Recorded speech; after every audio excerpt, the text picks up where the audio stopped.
It doesn't matter if we have professors or doctors to speak for us. It just doesn't matter.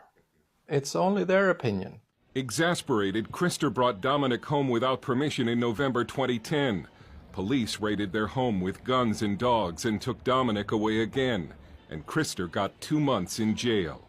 The Dominic Johansson, I mean, that's the home education tragedy of Sweden. Jonas Himmelstrand heads the Swedish Homeschooling Association. I believe this is just simply a mistake. They did not realize that they were not allowed to take a child on homeschooling charges alone.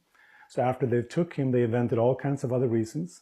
And also pride, I think, which is quite well known among Swedish authorities, that once they've made a mistake, never to admit it. It is astonishing to me that free governments who've heard about this have not done more.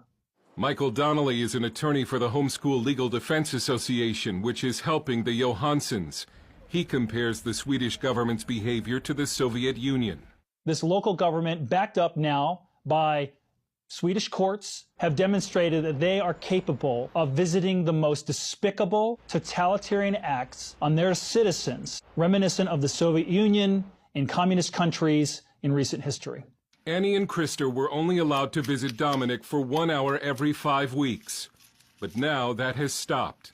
A boy who so obviously loved his parents before the abduction now says he no longer wants to see them. We haven't had any contact with him since November 2010. Not a phone call. Not one. We don't know how he is. We don't know anything. Annie, who has a master's degree, suffered an emotional breakdown after the abduction and now suffers from panic attacks when she talks about what happened.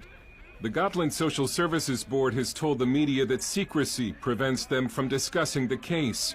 But Sweden's ambassador to the United States has defended the government's conduct.